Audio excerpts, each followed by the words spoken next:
Now, speaking of best foot forwards, on the other hand, holy crap, the first episode of HBO's The Last of Us is just wow. So, okay, I don't say this lightly. I did not hate the Uncharted movie. I've made that well clear. However, after seeing the pilot for The Last of Us, I hate the Uncharted movie now. This is how you... It makes all other adaptations of video game properties just look really, really stupid by comparison. Because, y'all, I know some people are just like, do I need to have played the Last of Us game to understand the show? No. But if you're like me, who has played it over and over again, you'll get more appreciation of it. Like, I love that a good chunk of the dialogue is just ripped right out of the game of, where'd you get the money for this? I sell drugs. I sell hard drugs. Oh, good. You can help pay for the mortgage. Like, that made me so excited. Like, God, yes, you stole the dialogue. It is great. But at the same time, they like flesh some things out more because they're gonna have this longer time. They got through a lot more in this first episode than I was expecting to. I thought the episode would end with maybe Joel and Tess getting the mission to get Ellie, or meeting Ellie for the first time, or I thought the episode might even end with what happens to Sarah. I thought that might just be the end of like, well, this is what life was before. But no, we actually got pretty decently far for a first episode. I'll have more to say on it in a bit here, but Josh, as someone that hasn't actually played the games and was going at it from the perspective of just make this a good TV show, what did you think of this pilot episode for Last of Us? So, okay, to be fair, I've played the first like 2 hours, 3 hours of The Last of Us like 3 or 4 times because I didn't own a game console for a long time. But so I was very, very like familiar with that the legendary opening 15-20 minutes. Golly, it is, I don't want to say shot for shot because I don't know how you do a shot for shot with a video game in comparison to a movie. But they made it work in some scenes. It is very close to to a shot for shot from game to movie. Sarah is so likable to the only reason that I wasn't as emotionally invested in her as probably could have been was because I played the game. It was because I knew what her fate was going to be. But like, because otherwise I would have probably cried. I mean, I still teared up even whenever she ends up getting killed. But golly, man, what a like, you want to talk about, like you were talking about best foot forward, like goodness, because you and I had talked for months about, okay, how do you start this? Do you start them in the middle of the adventure? Do you even acknowledge the Sarah stuff right off the bat? Because you got to acknowledge it eventually. But like the amount of subtlety that they've been able to pack into this first episode is insane. When Joel towards the end is protecting Ellie for the first time, and she like slinks in the background and the lightning hits, I was like, yo, okay, here we go. This is gonna be absolutely terrifying. So I'll bring that up mild spoiler alert for people that haven't watched the first episode of Last of Us yet. The ending of the first episode for me was one of those times that they talked about that they were going to change some stuff up, but I didn't know what they specifically meant for it. They changed something from the games, but I think for the context of the show and the emotional weight of it, they changed it for the better.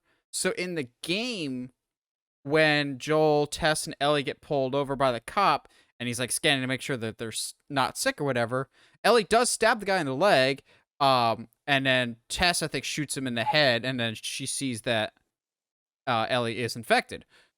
But in the show, Joel kills the guy with his bare hands out of this like paternal PTSD flashback. I'm just going, that works so much better. That just flows and connects better. Also, I like the whole first half of it of seeing the world as it was before. Of okay, Mhm. we've got to establish normalcy before we get to everything else. Um, there's a couple times, I'm not gonna lie, if I closed my eyes, Joel and Tommy sounded just like the game, Yeah. especially Yeah. Gabriel Luna as Tommy. Like when he's getting stuff out of the fridge, I'm going, that's Tommy's voice. Holy crap, that's Tommy. But the biggest takeaway for me, and I know HBO was hyping it up leading up to it, but their dedication to physical stuff of props and locations, Yes. because I do not get squeamish very often in horror properties. I almost vomited in this episode when we see the first infected, the grandma. Yes. Oh, hell no. Oh, Oh dude. my gosh. Like, I'm squeamish about clickers and bloaters, what they're going to be like, because when we see this infected person for the first time, no, just no. And the build up before of like the scene right before when she's tweaking out in the background, I'm just going, hey, Dude. that looks like that scene from It Chapter 2 with the naked grandma in Mhm. the background, except Yep. better. Uh, but just no, no, no, Yeah. no. And as somebody that like hasn't gone super deep into the lore of The Last of Us because I haven't finished the game, um, the idea that they establish the opening monologue is so interesting. Like I would have watched that on its own. Um, but like the idea of what makes these kinds of zombies different from any other zombie that we have seen before, to the point, even to the point of when we see the grandma and she's finally, it's our first time seeing an infected, and she's not trying to eat the her daughter, she's trying to transfer the fungus to her. Blown away, so cool.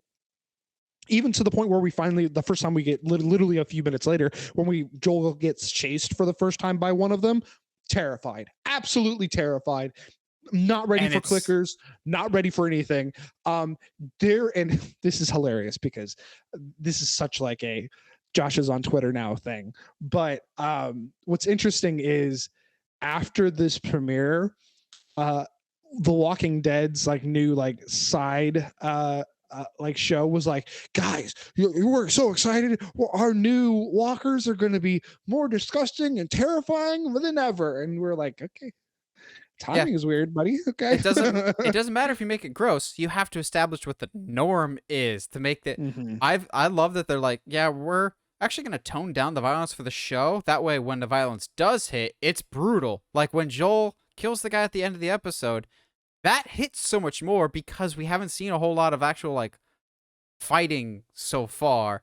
I also Yeah. appreciate again change from the game to the movie. At the beginning, the first time Joel comes across an infected, he just kind of pops him a couple times with a handgun, like a small little revolver or something. In this, like, he basically swung a big old heavy wrench, going, oh, Mhm. oh, okay.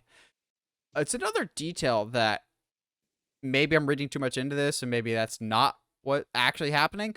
But I love that Joel looks older naturally because it's been 20 years, Mhm. Mhm. but he's got this gray one because of time. But I also think he's got the gray because of his job, basically being surrounded by ash all the time. That's a bunch of ash in his hair, not just gray. I'm going, oh, that's a nice touch. Um, Dude, talk about stuff that is so heartbreaking. Like them, like I love, it would have been so easy for them to be like, all right, introduce this kid.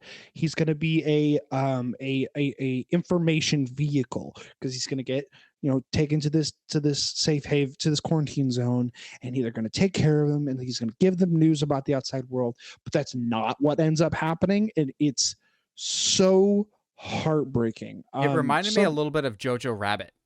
yes, yes, absolutely. I think one of the other two little changes from the game to the movie, to the show, I guess, is basically whenever Sarah gets shot, it kind of like it cuts to title, if I remember right. And so, No, but you linger on it for a little bit at least. but not as long as they linger on it in the show. Golly, like again, I if I didn't know that she was gonna end up dying anyway, I would have been heartbroken if whenever they with that whole scene. I was still tearing up because gosh, Pedro Pascal is so good. Like, come Oh, on. he's excellent. He's perfect. Bring on Zombie Daddy. Let's go.